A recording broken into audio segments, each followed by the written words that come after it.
I was working with high-performing executives in Silicon Valley and noticed a predictable pattern, which is that in the early days, these companies, they were really focused. That led to success. That success breeded options and opportunities, which, if you're not careful, can undermine the things that led to success in the first place. You fall into the undisciplined pursuit of more. So you're just doing too many things, and they may all be good things, but just too many different things. And so you start to plateau in your progress or fail altogether. As I've studied this, I find that almost universally people feel stretched too thin at work or at home, busy but not productive, feel like their day's being hijacked by other people's agenda for them. Now this is like the problem that essentialism is seeking to address or solve.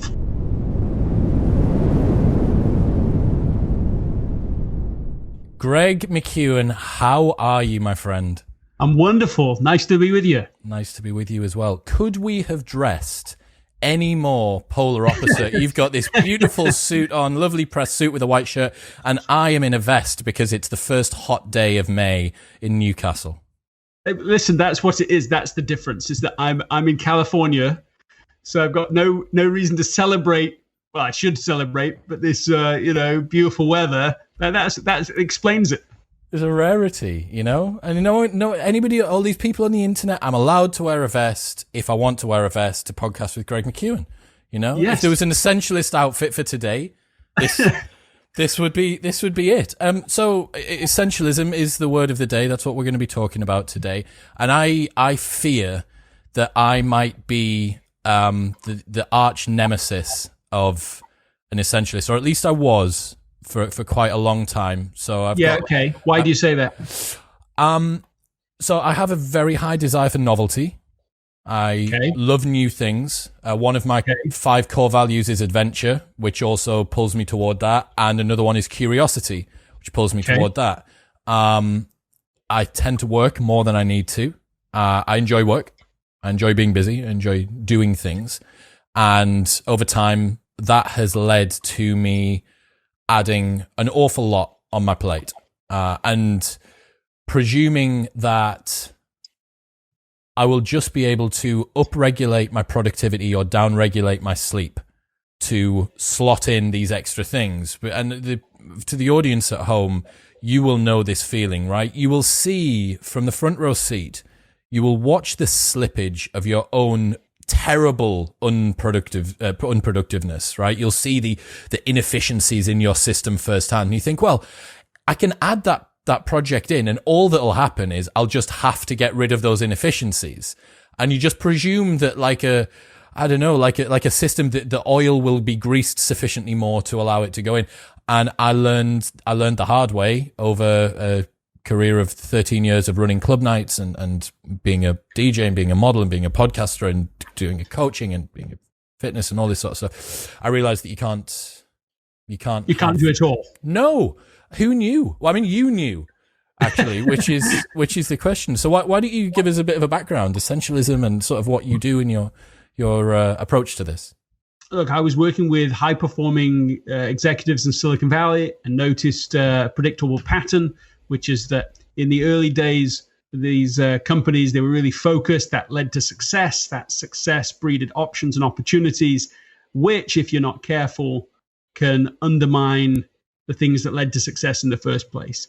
You fall into the undisciplined pursuit of more. So you're just doing too many things, and they may all be good things, but just too many different things, get pulled a million different directions. And so you start to plateau in your progress or fail altogether. And as it turns out, this is a pattern that a lot of people, where you just described it a little bit, feel the same thing. So as I've studied this, I find that almost universally people feel stretched too thin at work or at home, busy but not productive, feel like their day's being hijacked by other people's agenda for them. So this is like the problem that essentialism is seeking to address or solve. Yeah. Can you pronounce that German word for me, please? Which German word? Less but better. Less but better. Yeah, typically they just do the English less but better. I wondered if it's quite an ugly word. Less but better. Hold on. We're gonna find it here now. We're gonna do this. Okay, cool. Right. Do you know what page it's on? I no, sorry, I'm Kindling as well, so on a so you have no idea. I love that you put that on me. Greg, I can't. I know for a fact that I can't pronounce that German word, and I thought, do you know what it is? See if Greg can pronounce it. You know? Yeah, and then you put it all on me, and I can't even find it. Here's what it is. While we're trying to find it, it comes from Dieter Rams, is the one that at least is credited with having made this idea, and he's the, I can't find it now. It's fine. It doesn't matter. We're not going to be able to pronounce it in any case. Even if we do, we'll just garble the words and probably should just move on. He's this amazing designer who was the first person to see, one of the first people to see how rubbish it was, the way that we were designing a whole bunch of furniture. So he's working over at Braun, and he has this insight. He says, let's give an example of this. At the time, if you wanted to buy a record player, the first record players did not look like the record players that, that if you think of that right now, you know what that looks like. They didn't look like that. They looked like massive pieces of furniture, because it takes a while for people to lose the old in any design. And so as soon as you're creating record players, they say, well, it has to look like a piece of furniture. It has to look like a closet sort of thing. And so he was the one that said, no, hold on. We get rid of the closet. We'll just have the record player. And at first, when he designed that, people actually, they were a little hesitant about it. They thought, well, this is, they described it as like a glass coffin, like Snow White's coffin or something. It was so pristine and simple and clear. But what's interesting is that forever afterwards, every design of every record player looked like his, because he'd stripped away all the non-essential stuff, and he'd said, this is how it needs to be. And he did that for many, many products over 35 years. He summarized everything he'd learned into those 3 words: less but better. I love less but better. It is phenomenal. So people that are listening, and we've mentioned essentialism, we've said less but better in this chaotic, how can people self-diagnose if they're a non-essentialist? Look, the questions I already put, I think, are the simplest questions, right? Like, have you ever found yourself busy but not productive? Yes or no? Have you ever found yourself stretched too thin at work or at home or both? Have you ever felt like your day is being hijacked by other people's agenda for you? Are you trying to do too many things and ending up doing them averagely well?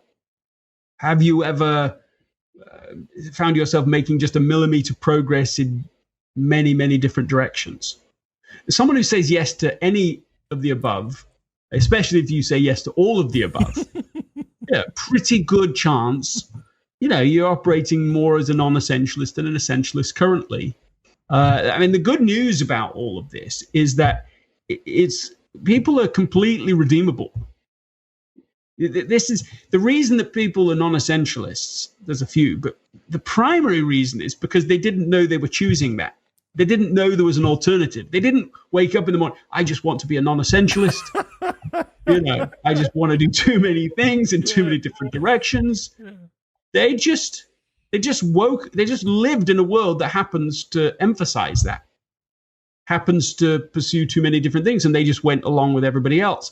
And so the awakening is where you say, oh, hold on, there are a group of people who aren't operating like that, and the results they get are extraordinary. They're able to produce far, far better results at a lower stress level, so they can break through to a higher point of contribution and enjoy the process at the same time. These are the essentialists. And so learning that is a big moment. It's a big change in mindset, and therefore you can change your life quite quickly afterwards. Yeah, I think there's 2 main realizations I had when I was reflecting on that particular area of your work, and one of them was, to me, busyness was inbuilt into life. And you're right, I didn't know that there was an alternative. I was like, well, this is just what life is. Yes. Life just happens to go a million miles an hour in across the galaxy, and it's the default setting. Yeah, that's what your entry level. And the other thing was, it gave me, especially as a younger businessman, it gave me a sense of accomplishment. You know, it made me feel important. It made me feel like I was doing things, because, and it was impressive, low key. It was impressive for me to, so for people to say, what do you do? And for me to have a laundry list and be like, so what do you do? Well, it's an interesting question, actually. I hope you've got about 10 minutes. So I do the modeling, I do the podcast. Oh, I've been on reality TV and I do this thing and I do that thing and I do, you know, you've got this big list. So those are the two things. I was like, I didn't know there was an alternative. And it made me feel important and busy and valued. And I'd wager a lot of other people feel like that as well. Yeah, and that right there is interesting. This idea of it being important, that busyness somehow has come to equal importance, is not a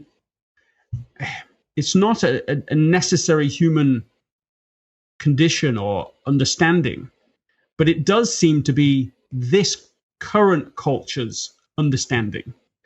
And so, I mean, I remember talking to a woman one time and I was asking her, I said, how are you? And she said, oh, I'm so busy. She said, I'm so busy. Greg, I tell you, I've slept on average 4 hours a night for the last 2 weeks. That's how busy I am, you know. And she's smiling. I mean, first of all, why is she smiling? Yeah. And what she didn't say this, but what I think she was saying was, look, I hate to break it to you, Greg, I'm just a little more important than you are. You know, you get to sleep a normal night's rest, but I am under so much demand. You see, mere mortal. Exactly. That's how important I am. And she didn't know, of course, that she was right. You know, speaking to, to an aspiring essentialist. You know, so she didn't know that this is not impressive to me. This is not an achievement to me. And so it led to a very genuinely friendly conversation. And a couple of weeks after that, she came back to me and said, okay, my goodness, I have like completely stripped away the way I was doing it, sleeping properly. I've like made prioritized decisions about what I actually want to go after and don't. And I feel this increase of productivity, right? My stress is going down. My productivity is going up. Like, this is the value proposition of essentialism. And it's in that story, there's also the nonsense of non-essentialism. What a con that it is. Yeah. I think it's a Ray Dalio quote that felt like it should have been in Essentialism. Yeah. And it says, a truth in this life is that you can have anything you want, but you can't have everything you want. Yeah. And accepting that, genuinely, truly, not just going, yeah, sounds good, sounds nice, mate. But I'll get the other thing after I've had this thing. So I'll have this anything, then I'll have the next anything. And that's the everything mentality. Yeah. And I wonder how much of this comes from people not knowing what they want in life. Yeah, absolutely. It comes from people. It comes from people not taking the time to explore that. You know, they're just going along, and the busyness begets busyness, and that's what everyone else is doing. And so they actually, in a way, they're not having to make any decisions. They're just doing what everybody else is doing. Well, they're doing that. One of my next door neighbors doing it. I mean, it used to be just, keeping up with the Joneses, but now, of course, it's social media keeping up the Joneses, which is a much different challenge, right? You're getting to compare yourself to everybody's best possible version of themselves. Basically, sort of a form of lying, because it's so curated and different than the rest of their life. And you're comparing yourself against the best of everybody's. So this is really like a recipe for non-essentialism. It's not just opinion overload. I mean, rather, it's not information overload. It is opinion overload. We're just getting crammed with all this stuff. And so our job is to try and push all of that away and get quiet and ask not just even what do I want, although that's not bad.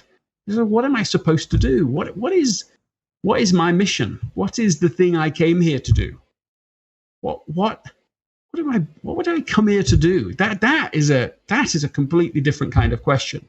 And as you start to explore that, you find that you already have more answers than you realize, but it comes from inside of you instead of just from all this outside stuff. And you can start to have instead of the fear of missing out or FOMO, you start to have the joy of missing out, right? Or JOMO. Wasn't she a singer? No, well, yeah. No, was that Dido?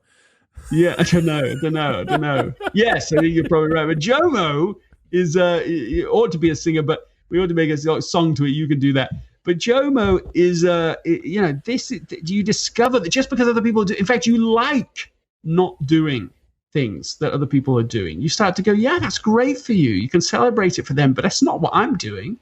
That's what I'm about. It's not what I'm supposed to be doing in my life. And you start to feel this joy and momentum in doing, as I keep saying, what you came here to do. Before we get on to, I want to ask the question, which is how do we do that? What are the steps that we can take toward identifying that and getting rid of the trivial many? But that deprogramming, right, of the existing societal norms, the paths of least resistance, your genetic predisposition, your traumas and the coping mechanisms you've got with that is something I'm swimming in at the moment. And I've got an amazing blog post that I'm going to send to you after we've finished. And I know that I've just completely teased that to everyone that's listening. However, the author of the blog post is going to come on the podcast in the next couple of weeks. So I've got a big announcement about that. It's phenomenal. Just some fella, but wrote the best thing I've read on the internet this year. And one of the things that he was talking about there was about sort of deprogramming these societal norms and getting rid of all that stuff. And that FOMO versus JOMO paradigm that you've just come up with there, to me, is present in a lot of different areas of life. So, for instance, as soon as you see discomfort in training, physical training, as something to actually lean into, as something that is a signal that you're doing something right, as opposed to a signal that you're doing something wrong. But it takes time to program yourself. You go into the gym for the first time and you do a difficult workout and you feel like you're going to die. You're on the floor and you want to throw up and you're sweating and your knees hurt and all this stuff happens. And there's some very real physical adaptations that need to happen before you can go like fully in. But once those have occurred, and presuming you're doing it safely, the discomfort is the signal of progress, right? And it's kind of the only way you can do that is by learning, oh, hang on, this is me moving forward. This is me doing the right thing. And the JOMO, as it seems, the joy of missing out, again, is that it's like, oh, I'm missing out. That's fantastic. That means that I'm focusing on what I should be focusing on. I'm not getting swept away with the trivial many.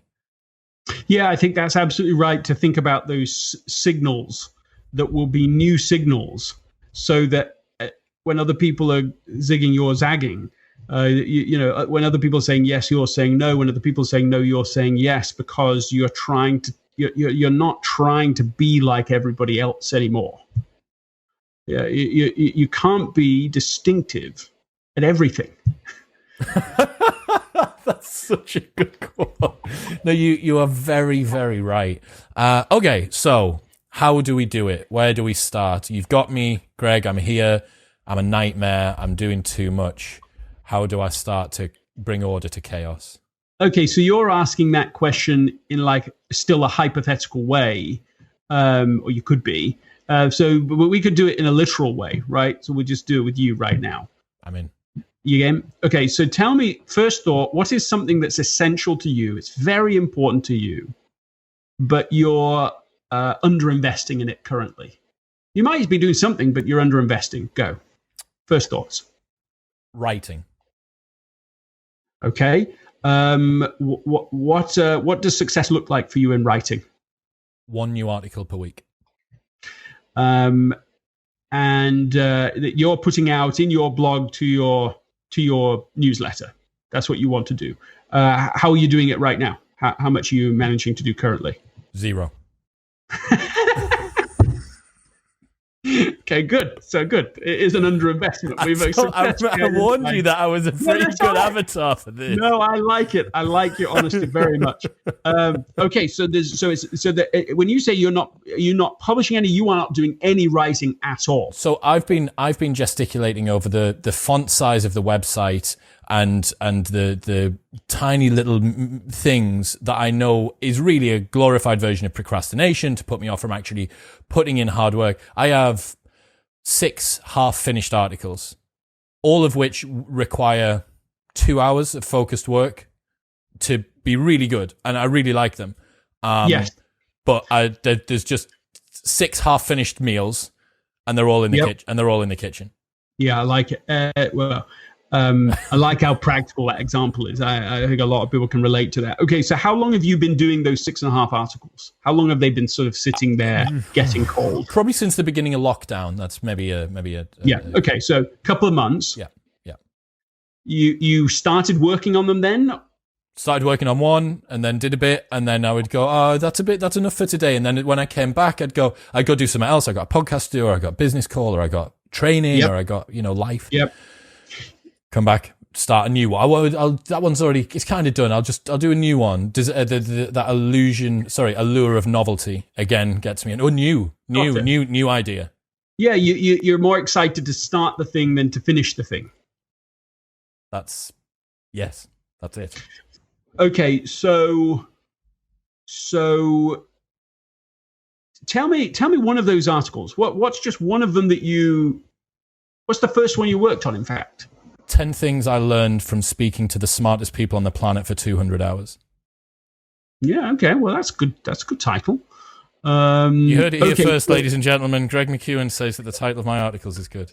Of course it is. That's you're well on your way with that. Okay, so what is the minimum amount of work that needs to be done to the article in its current format before you can put it out? No, I don't even know, which is embarrassing. It's because you haven't done it. All 10 things are done. Each of the common themes, they're kind of fleshed out. A proofread. It's the unsexy stuff. Go back through, proofread it, make sure that I haven't used too much hyperbole.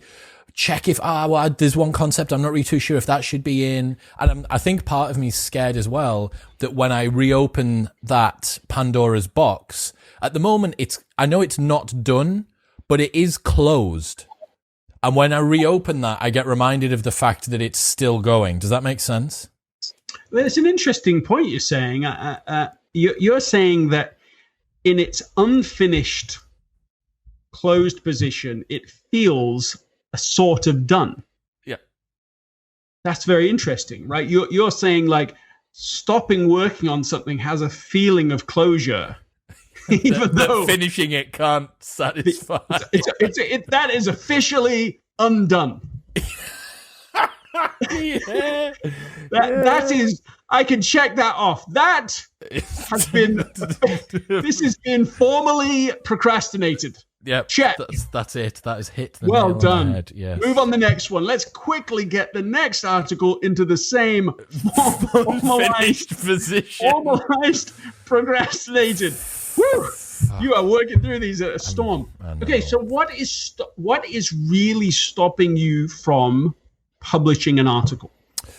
So I think it's publishing the article is a perfectionist trap. A little bit that I'm like, I feel like there's a little bit of pressure. You know, I have a bunch of friends who are all very competent at writing online, and I think, right, it needs to be like fucking War and Peace. And then another bit of it's just the working process of writing isn't yet coming as easily to me as podcasting is. I've never procrastinated on podcasting, never once, because it feels like a high calling. It's something which comes to me incredibly naturally. There's also a very interesting way that the format pulls you through, because it's like a treadmill. You know, you don't actually have to overcome your own inertia to do a podcast. I can't now stop talking to you and just give up halfway. I mean, I could, but it would be really weird. It'd be really weird if I now stopped talking. So you've got some externalized accountability. You've got some motivation from the person that you're speaking to. So I think that the nature of a conversation is quite different, which is also why book clubs and stuff are successful, I suppose, that they give you that external accountability to keep you moving through something and get over your own inertia.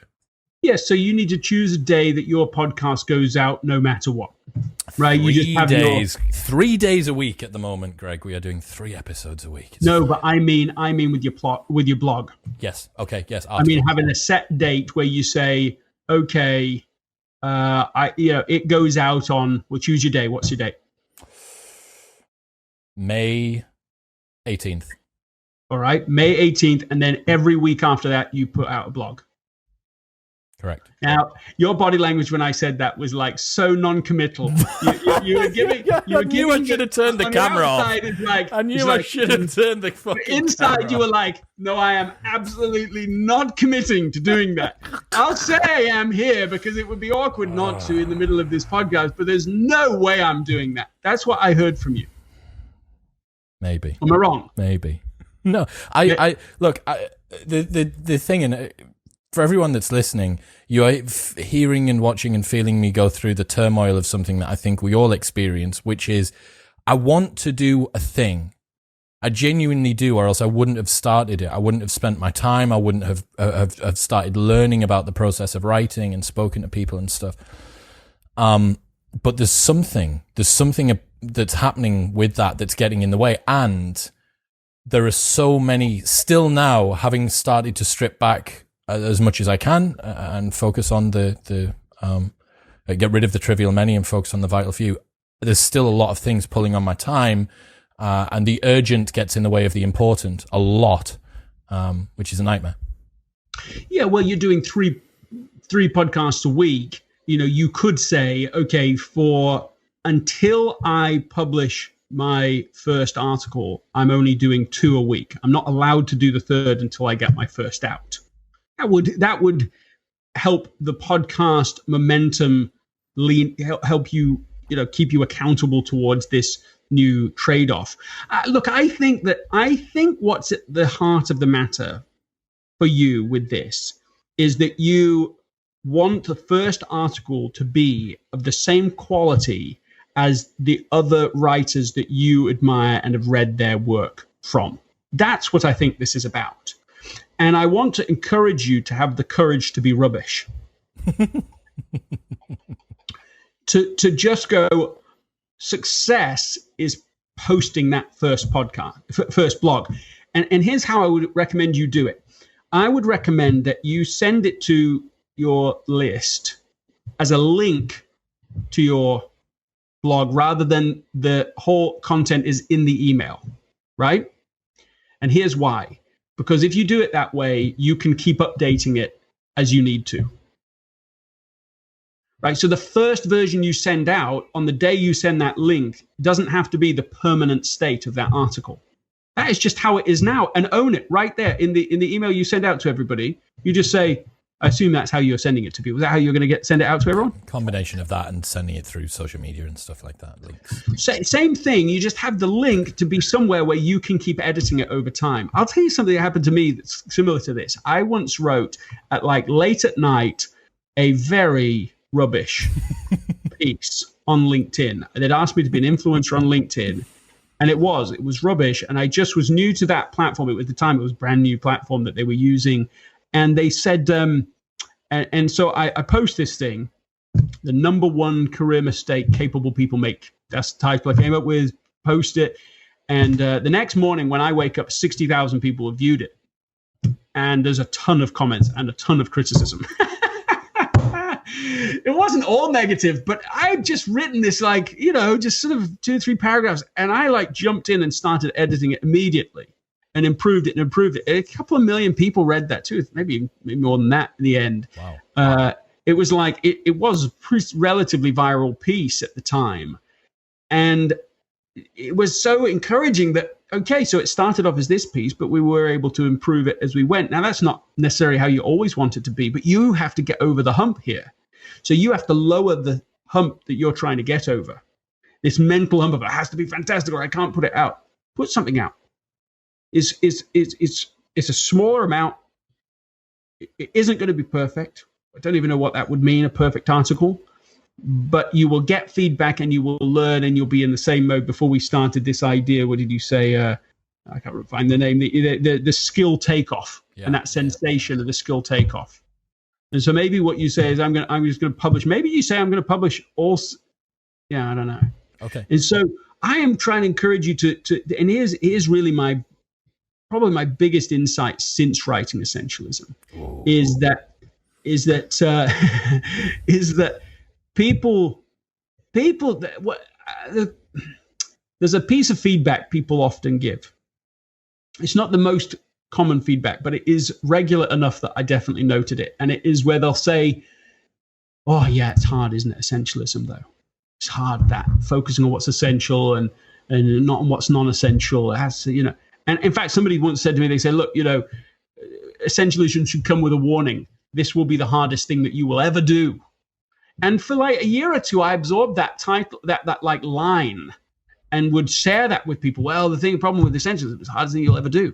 And what a con that is. That's a totally non-essentialist idea. It's like completely wrong. It's only the harder thing to do because you're a non-essentialist trying to be an essentialist. Like you're trying to be an essentialist in a non-essentialist way. You're like, I have to do this perfectly. I have to do everything essential right now. This is not what essentialism is about. I think there's a way to do essentialism that's so easy. And that's what we need to do. Let's cut away all these layers that get in the way of you actually publishing what you've written. You don't need the fancy website. You don't need the article to be perfect, whatever that means. You don't even have to have 10 of them. Doesn't have to be perfect. It just needs to be published. And then the feedback will come, and then you'll learn something, and then you can progress to the next step. You've got to have this, and this is only a couple of the things one can do to make them easier, but that is my primary learning since Essentialism was written. That's a very cool way to look at it, and I've seen and heard other people as well say the challenge of the disciplined pursuit of less, especially I think relinquishing your hand on novelty is something that I want to get into in a second, because for the people out there who similarly to me like adventure, like new things, new experiences, it just leads to yeses all over the place. Just because you think, well, that's interesting. Oh, well, that's interesting. Well, that could be fun. Well, that could be fun. Well, I could do that. And then you post hoc rationalize it, right? This is the most fucking insidious way that you post hoc rationalize it. All the non-essentialists listening, which is everybody. The most insidious way that you rationalize doing too much is by hedging your risk. That's the most insidious way, because it's got a kernel of truth in it. It's got a kernel of truth in it that if you were to do two things instead of one, you half your risk if that one thing goes shit. Yeah. But you then take it to, well, if I do 100 things and one of them goes to shit, that's only 1%. Yeah. And you don't realize that the price that you pay for doing 100 things is that you've only gone 1 unit of distance over 100 things as opposed to 100 units of distance over one thing. Yeah, that's right. And it also, the other false assumption in that is the idea that all opportunities, all actions are randomly, like success is randomly assigned to those 100. Right? Like if you couldn't understand any cause and effect between anything, you might be best to just do 100 things and you only make an inch progress in all of them, but at least you'll make an inch progress in one thing that's going to work because it's totally random. That's fine. So you want to believe life is completely random. Fine, you go live that one out and see how that works for you, right? But on the basis that, and this is the first principle of essentialism, is to explore what's essential, right? It's to actually create space looking for the thing you feel really good about pursuing, the thing that you feel you're best built to do. And so in that process, you come to a point of view that says, I'm built to do this and not to do that. So I'm going to go strong on the thing that I am good at, passionate about, that I think is relevant right now. I mean, all of those things are risk mitigation techniques so that you can then lean into something fully that you're actually, is your highest point of contribution. One of the things for me about that is writing. I mean, there's so many career paths I would have been rubbish at and failed at in a sort of capital F way, right? Like that just wouldn't have worked well. I went big on something not because I was high, like not because I had a high tolerance for risk, because I am actually quite risk averse and I wanted to do things that I really felt strong and good at, and so on. And I think that's what we have to do. You have to, instead of thinking it's all random, you take the time to explore, figure out what you really can make a great contribution in, and then go big in it. What about someone that says, well, I'm not great at anything? Yeah, so you can start with, what we're talking about here is criteria, right? What criteria to use to evaluate what to do. And you start off with maybe like, well, what are the things I have no interest in? Well, don't do that stuff. Fishing. Well, you don't like fishing, don't do fishing, right? Just because your mates are doing fishing doesn't mean you have to go fishing. But I have lots of people who love skiing. And I always feel this guilt, like I've got to go skiing. And of course, if you go skiing, you ought to be able to go skiing, It's such a fabulous, love the snow. You love it. You would love it. Yeah. You would love it up there. This is all, you always feel this. And I'm like, no, I'm not interested. Not interested. So start with the stuff you're not interested in. Start with the stuff that you go, not only am I not good at that, I could not imagine ever being good at that. That is not my thing. So you can start at the extremes, right? The periphery, and move forward. So you don't have to say, what am I great at? But you can say, what am I interested in? What do I think I might have a little bit of talent for? You look on Britain's Got Talent or whatever the talent show is, and you see these people that are just terrible at that thing. They got high passion, but really low talent for it. And you feel for those people, right? Or you wonder why they don't understand it. What we're looking for is things that you feel some passion for, that you think you might be quite good at, that you think you could become good at it, that meets a need in the world, and that overlap, that's where your highest point of contribution can lie.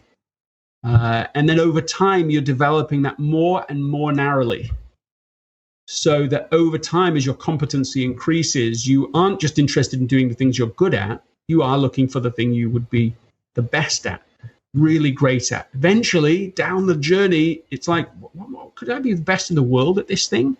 Maybe there's just a tiny group of people who can do this thing. But you increase your selectivity as your competence increases. I like the idea of using inversion and a contrasting effect to work out where you don't go. It's the same for the easiest way to avoid being depressed is to work out not what makes you happy, but how you would make a happy person depressed. I would fuck up with their sleep. I'd fuck up with their nutrition. I'd make sure they didn't get any daylight. I'd, do all of the different bits and pieces. And you're like, oh yeah, well that makes a happy person depressed. And you go, right, okay. What's the implication of that? It's also funny that's, as you were saying about the different things, that sounded to me like a hell no. It's like, would you go fishing? Hell no. Would you go skiing? Hell no. And as past Modern Wisdom guest and good buddy Derek Sivers says, it's either hell yes or no.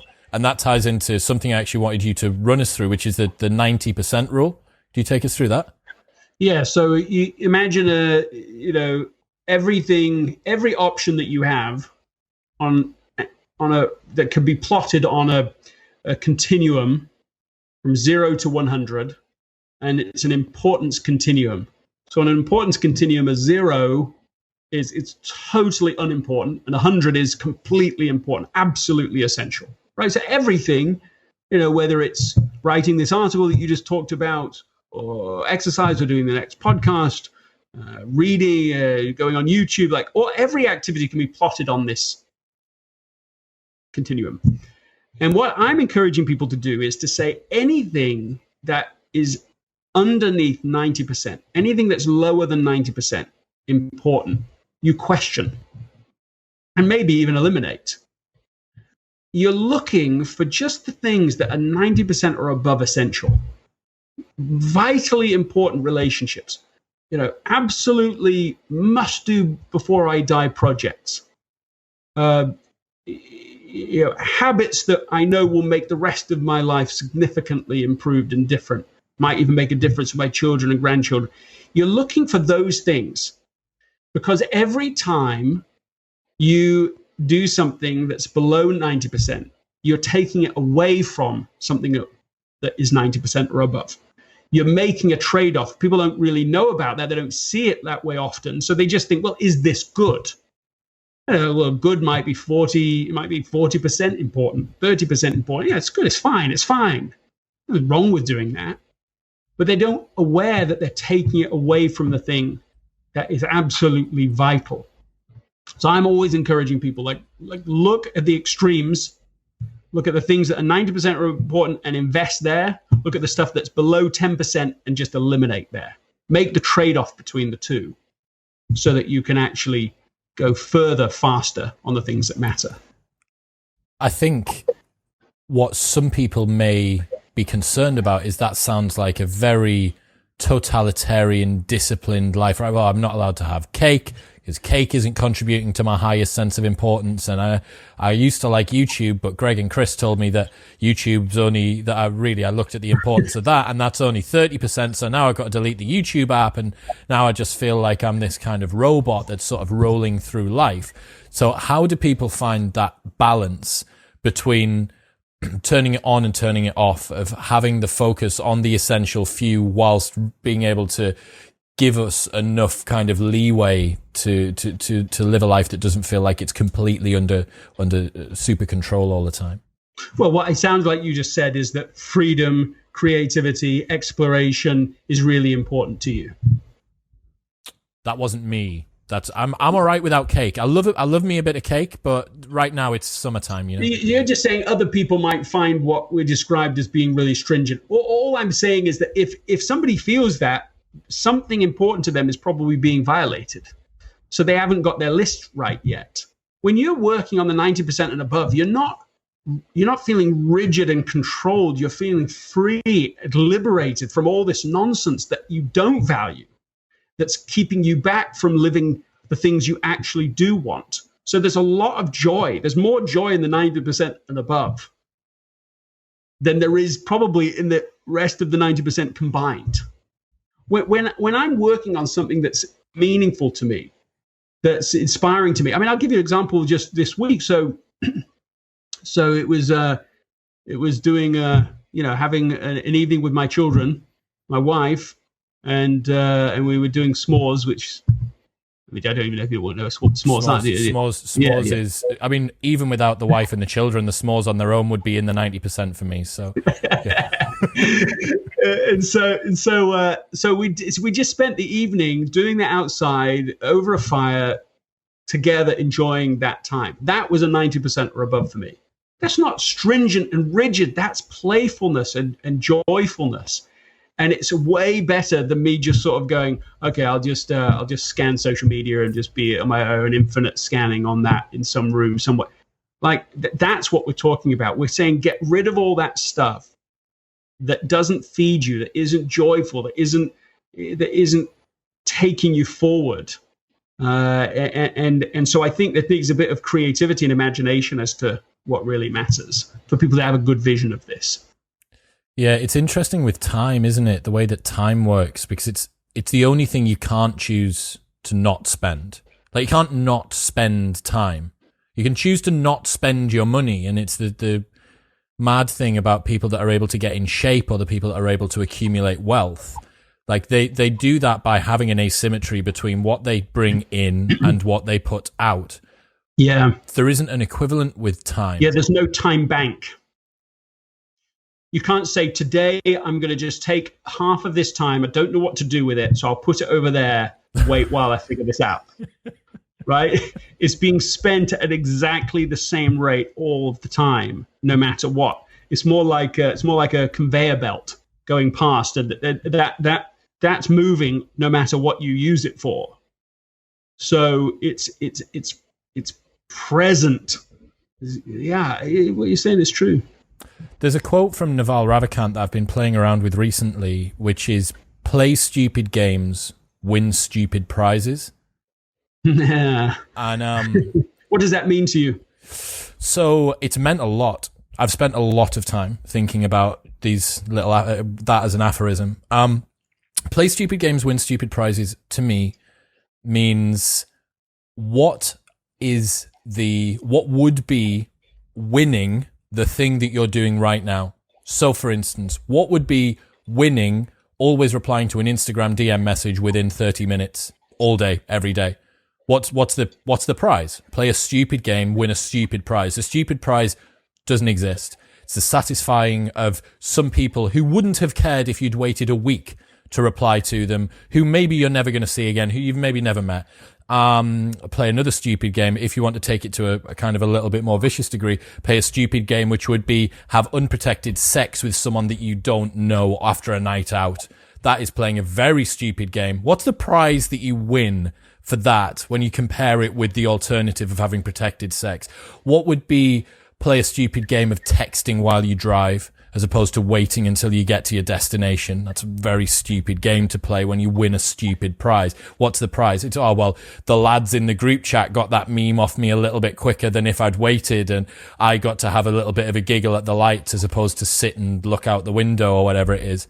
Play stupid games, win stupid prizes slots into essentialism somehow for me. Yeah, well, I think that's right, because I remember working with with maybe like 50 of the top leaders from American industry, and as I walked into the room, it was a very sort of dark oak room. It was this very secretive meeting. Actually, it was quite interesting. I mean, there was nothing bad being done there, but it was just like very kind of elite feeling as you walked into the room. And I liked all the people I talked with there, but the overwhelming sensation I had in that room was, here is a group of people that won at the wrong game. What's that mean? Well, one of them was vulnerable at one point and just said, look, my relationship with my teenager is completely shot right now. It is almost ready to leave the house, and I just don't have a relationship with him. It's like, so everything's rough between us. And so here he is, he's got up the corporate ladder, but he's won at a game that now he realizes didn't matter, or certainly didn't matter in comparison to these relationships that he's taken for granted over those same years. And so I just think there's many of the prizes that people think are the most important things. So I don't mean the total trivia. I think there's many goals people set that actually, if they spent a little longer pondering them and thinking about them, they would find that's the wrong game. I won at the wrong thing. I achieved it. I got there, but then it was like, it was unsatisfying when I actually arrived there. That wasn't what it was actually. That is not what it was unsatisfying achievement. That's what I mean by it. And that's where the explore before you exploit importance comes in at the beginning of looking at your options, of assessing the things that you want. Yes, and there's a few ways of thinking about exploration, right? One is just intellectually, here are my options, let me evaluate the options in front of me. A second way of thinking about it is what I think one's highest priority is, which is to protect our ability to prioritize, protect our ability to discern. All of us have many, many non-essential voices outside of us and inside of us, right? Just all different, a mind just telling us a million things. Oh, you're going to do this and that matters. And look how you compare to that person, and look competitions and comparisons and complaining voices and all these voices, right? There's all of this noise. And then there's another voice. One of my friends in England says it this way. He says there's a scared voice and then there's a sacred voice. My distinction would be, I think there's many, many scared voices and one sacred voice, right? And we all know that other voice, I think. I think almost all of us have experienced it, where we just go, that's right, that's wrong, and you just know. And nobody else had to tell it to you. You didn't learn it from someone. You just know that's the right thing to do in this moment. That's the wrong thing to do in this moment. And if we are quiet enough, that voice becomes the voice that leads us. So exploring what is essential to me at its highest manifestation means tuning into, amplifying that voice of conscience, that really guides you in the right direction. If you do that today in small ways, you don't wake up 20 years from now and go, oh my goodness, I've just given myself 20 years to the wrong goal. That's what I think it means. That's scary. You know, I tweeted something, I can't even remember where I found it, but it stuck with me for years. I tweeted this the other day. True hell is when the person you are meets the person you could have been.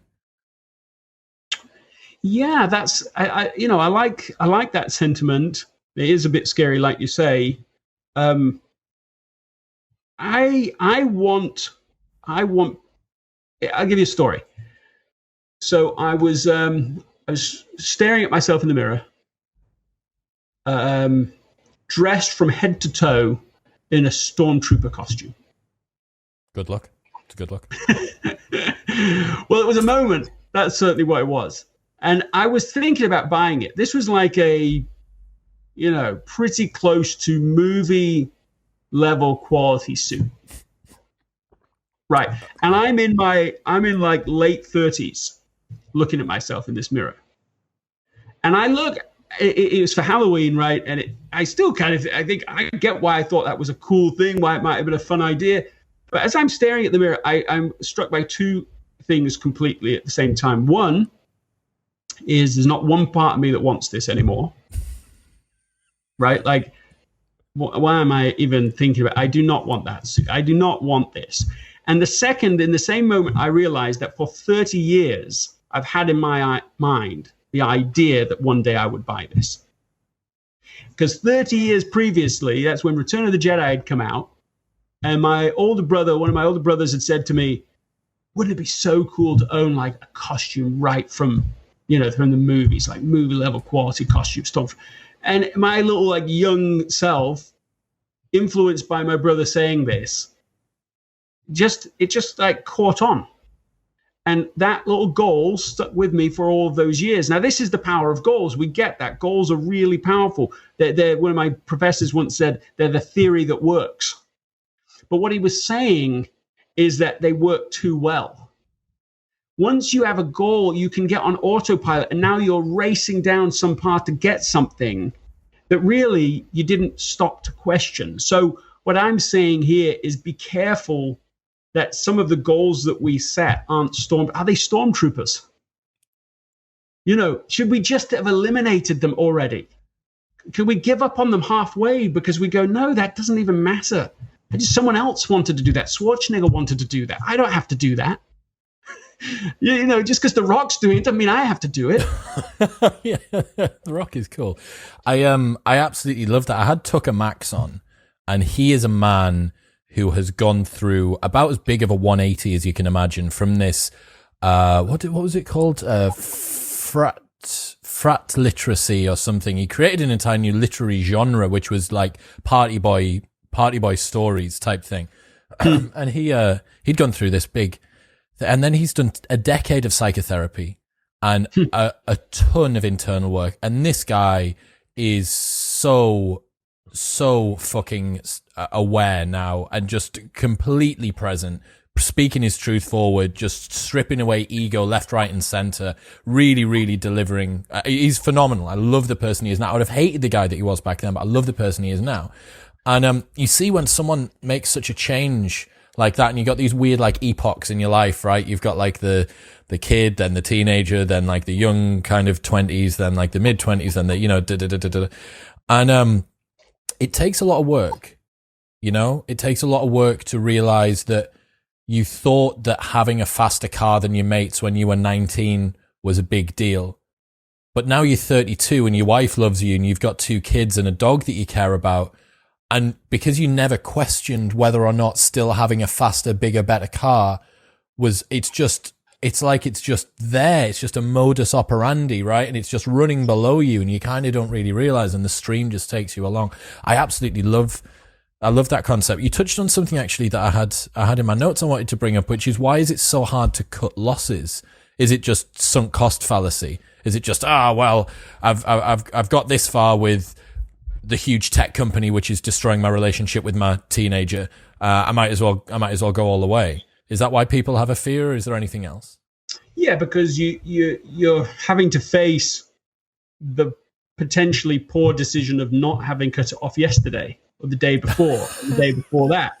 And so the longer it goes, the harder it is to admit that we weren't wise in the previous scenario. And so yes, of course, we want to. Well, you've heard the old metaphor, right, of the how do you catch a monkey? Right, you've heard this, right? How do you catch a monkey? You there's a trap, and the monkey puts their hand in the trap. You never heard this. No. The monkey puts their hand in the trap, and they can't. Once their hand is in the trap, they're holding on to the nuts in there or the fruit or whatever's in there, and because their hand is clenched, they can't get their hand out.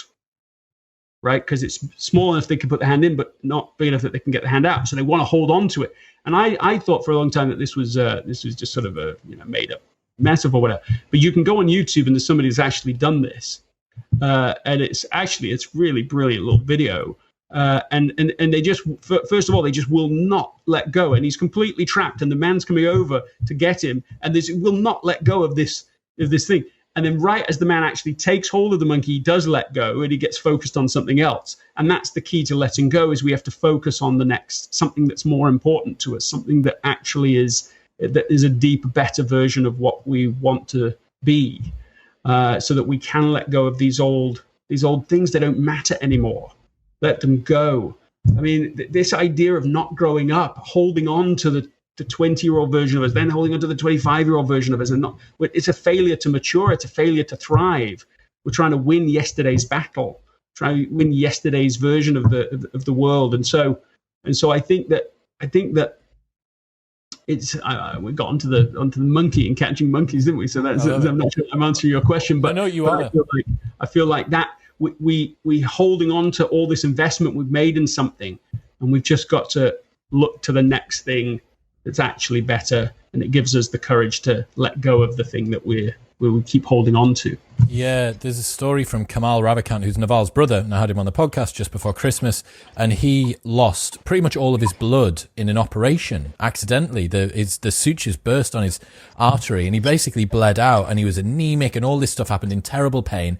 And Love Yourself Like Your Life Depends on It was just about to come out, the second version, and he'd sold tons, self-published, and he was like the perfect patient zero for who needs drugs. And the doctors were like, if anyone ever needed opiates, it's you. Like, you are the guy for drugs. So he's taking them, and he gets the first proof, uncorrected manuscript, or whatever it is, back, and he realizes that because of the drugs that he's on, that he can't view the punctuation with enough dexterity and that resolution that he needs to, because he wants every word. It's quite a short book. It's only like maybe 70 pages or something. And he wants everything. He needs to craft every single word, every line break, every piece of punctuation, all the rest of it. And he realizes he can't do it. So he just stops taking the drugs. And he's in pain, but he has something which is greater than his pain. He has the book, and the book allows him to transcend what it is that he's suffering with, right? And I loved that story. And I would have never heard, and I've never heard him tell it on a different, any other podcast. It's just because I was being like a bit nosy about the pain that he'd gone through in this recent near-death experience. Yeah. And, it's so powerful. It's like allegorical almost. You're like, look, you've got this thing which occurs, which is greater than your suffering. And it allows you to transcend the difficulty of just existing, of just getting through your day-to-day life. And that's kind of like the monkey thing, right? It's like, if only you could let go of the thing that you thought you wanted, to move on to the thing which you truly want. And one of the best ways for that to happen is to have something which you know that you truly want so much more, because it makes letting go an awful lot easier. Yeah, I was, as you know, I've just about to launch a podcast, and one of the reasons I did it was because I was talking to one of my podcasting friends, and he has this great line. He says success traps are harder to get out of than failure traps. Yeah. And that to me is such a brilliant illustration of the problem you're describing, and the cure of it is higher purpose. It's always something. It's serving someone else. It's doing something more meaningful. So you get out of the trap of being so self-centered in life, where we're worried constantly about how we'll appear and what we'll do and how you got to get rid of. I think that's probably the ultimate monkey trap, is just that we haven't got past ourselves yet. And this is where all the suffering is. This is where all of the non-essential habits lie. As soon as we step out to serve somebody else, I think a lot of that non-essential stuff starts to fall apart, fall away, and we can get out of the trap. Scott Barry Kaufman's new book, Transcend, is precisely about that. He talks about, readers Maslow's hierarchy of needs, and he talks about he literally believes that you can't reach your fullest potential without serving others. And it's spent. Well, so did Maslow, Yes. Yeah, he was talking about, he said, go on. This story about Maslow, did you hear about his mother-in-law? I think it was his mother-in-law. And he said that his mother-in-law was the most actualized person that he'd ever met. And she was like just a mum living at home, wasn't the picture of the guy on the top of the mountain, just slaying businesses and driving fast cars and doing all that stuff. But he said she was the most actualized person that he'd ever met. Well, and towards the end of his life, he rebuilt his own model, but it was just too late because it was already become popularized and no one's updated it. So the top of his model was not self-actualization. By the end of his life, it was self-transcendence. And that distinction makes all the difference, doesn't it? I have met so many people trying to pursue a self-actualized life, and you can feel the absence of what matters so much more than self-actualization. As important as self-actualization is, and sort of going after goals and just achieving them, but self-transcendence, where you really are in contribution mode, where you really are in service mode to a calling, to a purpose that's higher and more important than our own sort of proximate concerns. This is the big distinction to me. This is the difference that I'm always looking for in people. This is the difference I want to see in myself, the transition to live a life of contribution, not just one of productivity or just of sort of external worldly success. That's really what I want. So I think Maslow sort of did appreciate that distinction for the end, but then got misquoted in a sense. What for the rest? Are you? Do you feel like you're moving in the right direction? Are you still getting yourself towards the top of this newly extended hierarchy of needs? Yeah, I mean, for me, when I think about, it's an ongoing journey, but when I think about the last almost 20 years now, that journey, that essentialist journey, not just the book and all of that, but I mean the journey of my own life has been all about that transition. So for me, it looks like investing primarily in my relationship with Anna, my wife, and our 4 children, and really seriously investing in it. Not saying lip service, oh yes, they're the most important people in my life, but actually building those relationships. So when I travel, for example, about 80% of the time, I'll take one of my children with me, so that we have that one-on-one time. It means that instead of joining that book club or going to the lodge or the golfing thing or the tennis tournament, you just say no to all of that, and you just try to make your own children not just your best friends, but also your best friends, people that you really want to be with and spend time together with. And the effect of all of that has been that the culture that has been created is something really special. So even as my children now are 3 of them are teenagers, I could not have believed 10 years ago that my relationship now would be what it is with teenagers. Now, I was a teenager. I know lots of teenagers. I understand that journey. I've worked with lots of teenagers over the years, and I've got a lot of respect for obviously for young people. I'm not knocking them, but it isn't. This is just completely not like any of the stereotypical descriptions. Worst problems are like one of my teenage son is he reads too many books. So he reads late into the night. He reads fiction and he loves it. And that's my biggest problem with him. And I'm not kidding either. I'm not kidding. They said they are delightful and they play together and they spend time together. They just spent 5 hours. This is a week ago, 5 hours up on a hill close to where we live. We live up in the hills, and they were filming for my eldest daughter wants to be a director, and she's taking a film class at university right now. And she's just, I mean, she's 17, but she's like, really like focused about what she wants to do and her highest point of contribution.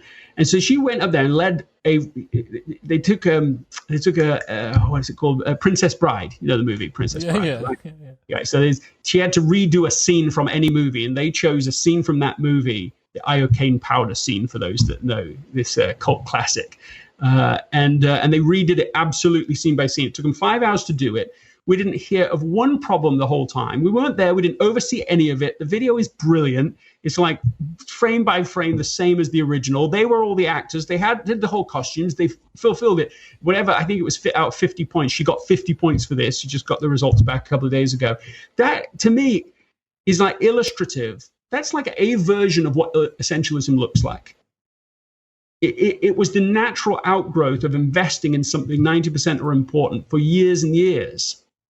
And it just now bears this fruit all the time. There's just this flowing of it.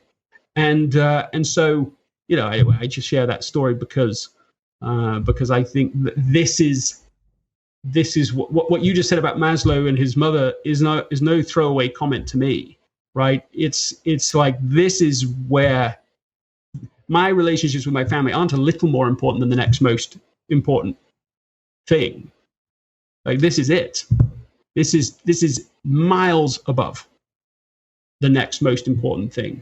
And I think most people know that, but they get very busy and consumed with other voices as telling them something else and giving them, immediate feedback and positivity. But those relationships, I mean, at the end of my life, it's completely obvious to me that on my deathbed, I will not be saying, well, how many books did I sell? How many people did, how many books did I write? That isn't going to be, it's just going to be those people around you at the table, right? Like those people in the room, that small group, that's who it's going to be about. And so I want to invest now with that clarity, the clarity I will have then.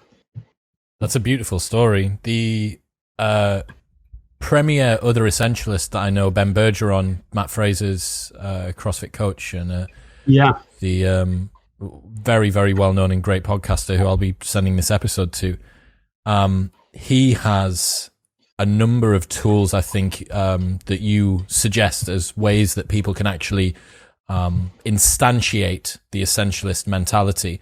And one of the ones that he has is a 5 p.m. every day he's home. Now, I want to say it's 5 p.m. every day that, it might be 5 p.m. every day that he shuts his laptop. But apparently there's he's got a ton of really hilarious stories of they'll be in the middle of this crazy important business meeting and Ben will just start packing his bag and it'll be with someone who doesn't know that Ben leaves at 5 or whatever it might be. And Ben will start sort of packing his bag and they'll still be talking and then he'll be sort of walking, yeah, it's good, getting his phone, getting his water bottle, yeah, it's really good, walking away, and then he's like, okay, that's me, I'm off, bye, it's 4:59, and then he's in the car, and that's one of his very, very hard points of contribution. I love that story. I want to meet him. You would adore him, man. He is him and Pat, the other half. Yeah, but as you see, that's what it is, and I struggle with that a little myself because I enjoy the conversation of what I'm doing. That's the sunk cost bias. Oh, you want to be in here instead of just, that's like permission. A story like that helps to give us permission. All of us could do that. We think we can't, but it's because we haven't tried it, because we don't know. Or rather, it might be that we can't do it in the sense that there may be some negative repercussion to suddenly behaving that way. But we don't know because we never we don't try it.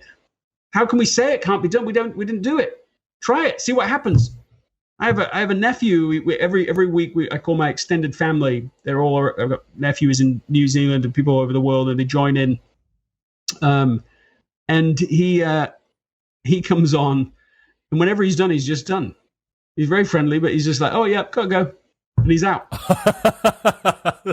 There's no false, false landings. Yeah. Okay, I really got to go. Oh, no. And another 10 minutes goes by. I really got to go. 10 minutes. I do that all the time. I'm like professional not lander of conversations. Yeah. And I'm out. That's it. We could do that.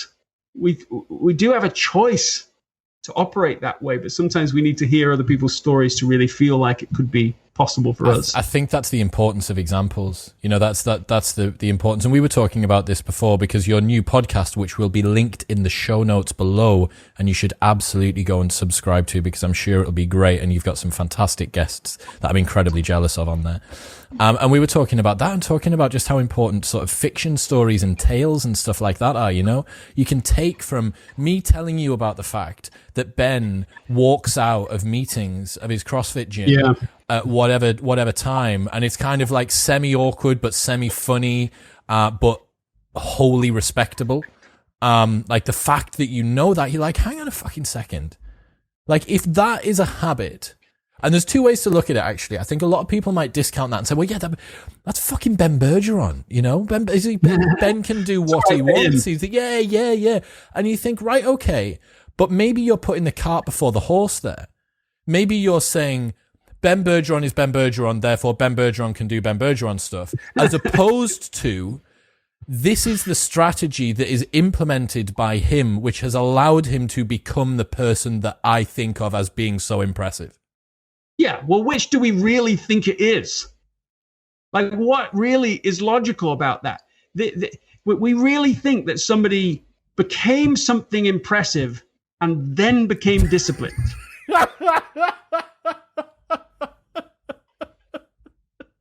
Rather than became disciplined and then became successful.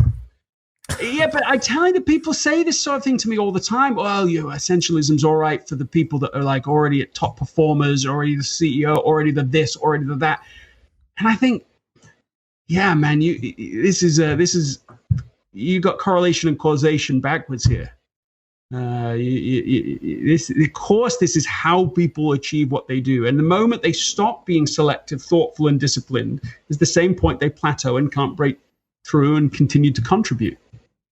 Awesome. So I want to finish off so that the listeners have got some tacit takeaways about how we can execute and how we can make sure that the vital few things are effortless and the trivial many just, they stay in the shed. Oh, you just want me to do that? I would love to find out. I mean, if you could do it for me, that would be better. But if you could give us some ways that we can instantiate it, that would be wonderful. Here's one thing people can start with. They can start with a reverse pilot right now. A reverse pilot, like, what is a pilot? A pilot is trying something out and seeing what happens. A reverse pilot is stopping doing something and seeing what happens. Just stop. Choose one thing that you normally have. Look on your calendar. You take one thing and you just cut it off. I'm not going to do that. What, like? You can look. Okay, I'll do it right now. Don't know if I can. I have a meeting Sunday morning. It's not like a business meeting. I'm not failing this. It's a church meeting that I do. But that's out of date. I shouldn't be still having that at that time, and it's gone. Well, maybe, so now I have to. Maybe it could be checking your phone in the morning. Of course, it could be checking your phone in the morning. Take your phone out of your bedroom. You are among friends here, Greg. Good. You are among very good friends here, my friend. Yeah, there's a you know what, we should send a link out with a 21-day challenge that I put together. It's 21-day little things that people can do. It's better than me trying to go from memory right in this second. But one of them is that, right? You have a tech-free room. Certainly your phone shouldn't be there. I once worked with a lady who was doing Steve Harvey had a TV show, and he'd asked me to work with one of his guests, and I went to her home and going around her home looking at where she's at, where she's too busy and cluttered, and then I asked her, okay, where do you put your phone? And well, in my bed. In your bed, or you mean by your bed? Oh, actually, in my bed, under my pillow at night. She sleeps with it under her pillow, and there's two things I love about that, but one is like, of course, it's horrendous. I mean, she really wakes up in the middle of the night. True. If anyone texts or emails, she wakes up responds, puts it back. So this is literally true. That's the first thing. But the second thing that I think is equally horrendous is the rest of us are self-righteousness about it. I'm feeling it. I'm feeling it burbling in me at the moment and going, well, you're probably all right because I know you don't do this, but there's so many people I've shared that story with who say, oh, it's outrageous, it's shocking. And I'll say, well, where do you put your phone? And they say, well, on my bedside table. Their self-righteousness is built upon 12 inches of difference between that story. Yeah, it is. Yeah. And so what's the difference? There's hardly a difference in that story. I mean, take the phone out. It doesn't. You do not. People had alarm clocks before they had phones. So that's it wakes me up in the morning. Yeah, you can solve that problem in an analog solution. You can have a little alarm clock, and the first thing you do in the morning doesn't have to be checking your phone. Last thing at night, first thing in the morning. Who's owning who? Are you listening? Are you listening, everybody out there? This is Greg McKeown telling you what I've told you for 2 years. And if you didn't listen to me, please, for the love of all that is holy, listen to him. Another thing I think is put a little nap in your day as often as possible, even if it's an 8, 10, most 20-minute nap every day. Interesting. Every day. Why? Because people are sleep deprived, and when you're sleep deprived, it doesn't make you tired. When you're sleep deprived, the executive function of your brain goes down, so you can't discern properly between what's important and what's not important. So the busyness cycle continues. So sleep is, of course, it's restorative and all of these things, but high performers, as a general rule, and also as the research supports, Eric Anderson's research about top performers suggests that not only do they spend more focused time working on like one area of expertise, but he also found that the number 2, in fact, most correlated item to distinguish the top performers from the average performers is the amount of sleep they got. The top performers slept on average 8.5 hours in every 24-hour period, 8.4 if I remember right. And they took more naps as well.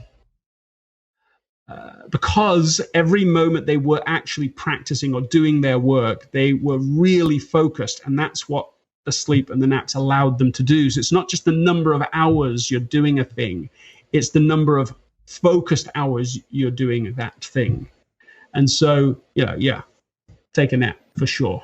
I have. Here's another thing. I got more. I've got a what would you say? A confession to make before you do that. I was listening to you and Tim Ferriss in the garden today, having a little sunbathe, which is why I'm just slightly pink. So I'm going to get Video Guy Dean to bring the saturation down on my side of the video. And I fell asleep for around about sort of. It was beautiful. It was real engaging, really interesting. But it was just a 15 minute, and then I got woken up. I got woken up by the ice cream van. So it was perfect. But I just felt I'll put it in there. So. Yeah. What else we got? But that's the whole point. Is of course you needed that little sleep. Of course that was better. That's a better use of your time, of your preparation, was taking that nap than spending those 20 minutes just listening to more stuff. You were more alert, more able to be here.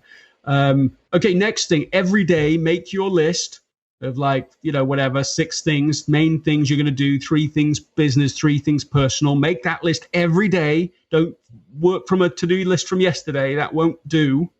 Because so much has already changed over the last 24 hours. Just every day, write it out, put it in priority order. And then I only half jokingly say this, cross off the bottom 5. Right? Like that top thing is, if you've done it right, is so important. You really need to spend the energy on that until that's done. And once you've got that resolved, then of course you can move on to item number 2. That simplest prioritization process, it's not like that's so hard. Actually, it's pretty relatively easy, but people don't always do it. And if you're not doing it, start doing it. Because the return on investment of getting the most important thing done every day over a period of even 3 months or 6 months, or of course 50 years, is immensely different. That's one more practical thing that people can do. That's like a microcosm, a to-do list microcosm of the essentialist philosophy, I guess, isn't it? Brought right down to, although it would be 10 things. It'd be 10 things and cross off the bottom 9, I guess, technically. You've overlapped a little bit with those. Oh, yes, if you went 90% to 10, yeah. I hit, that's right. I like that. Okay, I can say it. 10 things we'll do down to the 1. That's the idea. And that simple step each day is like essentialism at the cutting edge of execution.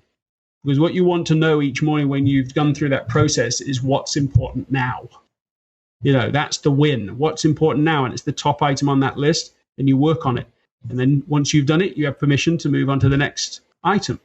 Every day, you go through this process. You'd be amazed at how much you can accomplish of the things that matter if you aren't trying to go from some very generalized list, or even just a mental list that you have, all this clutter that's in your mind. You're just actually working. I mean, I literally have mine. I won't show it because it's personal things, but I literally have it. I'll show it very briefly. Yep, got you. I can see it. I do it on huge pieces of paper, actually, always, in Sharpies. That's my method. I imagine, do you hold the pen like this as well? I imagine that's the way, like a spear. Very basic, very essentialist. 1, 2. Yeah, I love having it, and I love throwing it away at the end of the day and doing it again the next day, so that you're always actually focused on what's important now, not what was even important yesterday or a week ago. I notice you haven't used the word urgent once there. Yeah, well, I'm not. I mean, I want to give urgency to the things that are important, not let the urgent things, regardless of their importance, consume me. So yeah, I that's true. Maybe to a fault, but I definitely distrust the urgent things in general. If other people are doing them, if they're urgent, I just have my spidey sense is like, don't think so. Probably not for me. I want to take the path less traveled. I want to take the path that only I can take, right? I want each of my children to take the path that only they can take, their unique and essential mission in life. And I think that can be introduced at any age. So even though it's not that tactical, I think the questions, I was just talking to David Allen on my podcast and this week, and he said, we talked about all sorts of things. He has this thing, and he says there's 6 horizons of six horizons of prioritization. Highest level, number 6 is your life's goals. And then it goes down all the way down to 0 is what you do right now. So it's just time horizons. And then we got talking about this, and I started realizing there might be a 7th horizon, above life goal. And we got talking about that. I won't get into all the interesting conversation behind it. But in the end, his end point was he said, the real questions we need to ask aren't horizon 6. Basically agreeing that there is horizon 7, that he's never addressed in any of his books or anything. And he summarized those 2 questions as, who am I and why am I here? And as I listen to those questions, I think, if you never ask those questions, the stuff on your to-do list, the stuff in your mental list could be completely wrong directional. So essentialism isn't just about doing more stuff efficiently. It's about doing more of the right things. And so it presupposes that first you are actually asking those questions, that you're not doing it once in a blue moon when you have some deep conversation around a fireplace somewhere and you're 3 hours and, who am I? What am I here? And then forget it all. No, actually, you're leading with that. That's the work of life. Every day you're going, what am I supposed to do? Who am I? We taught that to our children. So our children, when our eldest she figured out she wanted to be a director when she's 10 years old. Maybe she was 12, but she was really got it by that point. And she'd spent a couple of hours one night asking these questions. Well, who am I? And why am I here? And what do I want to do? And what's my 100-year vision? Literally, because that's what we were talking about with her. Really, that's really legit. And she wrote this whole note and put it under our bedroom door. We got it the next morning. It's just all this. She knew, she'd figured it out. This is what I want to do. And she's been just able to focus so much on that ever since. Think of how fast you would accelerate if you knew that from the time you were 10, 11, 12 years old. So she's done internships. I mean, she's at university by the time she's 16 years old. She's graduated high school early. She's at university 16, 17. She's taking classes think of how focused that clarity has allowed her to be. and how much she's learning and understanding. Internships for all sorts of companies and stuff, being on set, learning, helping to see from shots and angles. Anyway, I just think that's like it feels very high level, but it's a very practical thing to start asking those questions now and tying it to your to-do list each day. And look what you can become. Well, that is how you spend your life, right? The actions that you take every single day will contribute to the micro achievements, will contribute to the medium-sized achievements, and that over time compounded is how you are spending your life. And to loop it back to one of the first things that we said is you don't have the choice to not spend your life. Because your life is going to be spent for you, whether you choose to do it consciously or whether you allow the societal norms and your predispositions and your genetic heritage and you're dealing with trauma and all of those sorts of the baggage and the things that you've brought with you to determine that for you. And the best that you can hope for is to be the smartest rat in the room if you don't work out what's going on. You can be a rich, successful, or famous slave, and that is the best that you can hope for. I love that. Smartest rat in the room. It's brilliant. I think one of the highest praises, but also one of the things that I've found least saddest too since writing Essentialism is how many people will write to me or make a comment online saying, I wish I'd read Essentialism 20 years ago, 30 years ago, as much as 50 years ago. There's something very, sad about that. Are you quite an empathetic person? Am I? Yes. I certainly feel for people. I certainly care about people. And my wife is an empath, so she's like very, very strong in this regard. And so I've always got like a high standard to sort of if I'm comparing against. But I certainly feel for those people, and the sense of how early could we get to the point where we're asking these questions. We're never going to regret that. We may regret lots of things, but we're never going to regret having started as an essentialist right now. We're not going to get to the end of our lives. Oh, I just should have spent more time on Facebook. I mean, I just, I should have worried what everybody thought about me. I should have spent more time judging everybody else. Should have spent more time in email. Oh, I want my tombstone to read, he checked email. These are like all ridiculous, aren't they? So I really want, on that day to have decided on this one to live and lead more as an essentialist. Amazing. Phenomenal, man. Thank you so much. This has been amazing. I am real excited for your podcast to come out. Tell us about that. When are you intending on launching it? And can you tell us who the first episode's going to be? Well, the first episode, I can tell you, the first episode will be with my wife. That's cool.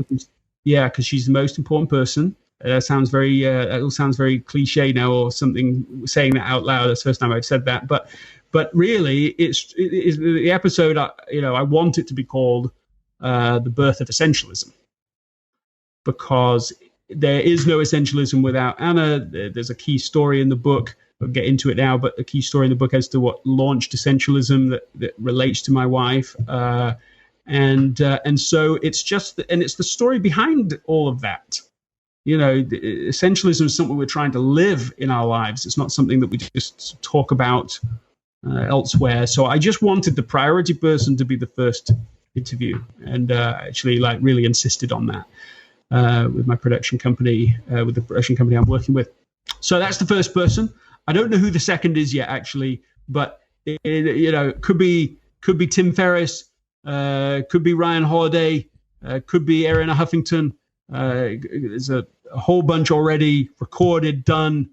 I'm not sure the order that will come out, and I'm just really enjoying doing it. It's the first time I created a class at Stanford called Designing Life Essentially, and it just, for the longest time, I have not had a way of sharing those practical things with other people. And just recently, I finally started to change that. So there is a Skillshare class that I just launched through Skillshare called Simple Productivity. It takes some of those practical things and just that I've learned, that makes that available for anybody who wants to learn about the how-to. And the podcast, that's what it's about. It's about talking to people, having meaningful conversations, and trying to give them, like you were saying with Ben, stories and examples from people's lives about how they are wrestling with what really matters. Amazing. So what's the name of it going to be? People want to search? The current working title is Essentialism with Greg McKeown. Got you. And we'll sure, see if one of those words goes in, it should be all right. Yeah, and you don't come up, there's something Something's drastic's wrong, right? gone wrong. Yeah. So that'll be linked in the show notes below. I will find the Skillshare course as well. And then is the 21-day thing, is that part of Skillshare or is that somewhere else? No, it's not in the Skillshare thing. If you reach out to me, my office will get that to you so we can make that available too. Phenomenal. Thank you so much, mate. I mean, I love these conversations, I have to say. I could spend all day doing it. And I think increasingly over time, as I've done more and more of the podcasts, this feels, as I sort of low-key keep saying, the closest thing to a highest calling that I've ever found. Yes. And yeah, you're built to do this, Chris. Yeah. I hope so. I think so. And I think if I keep on doing what I'm doing, I really think that me and the little tribe of people that we've got coming along at the moment could go quite far. And I appreciate you giving me your time and being a big part of it. It's phenomenal, man. Thank you so much. Been a real pleasure. Thank you.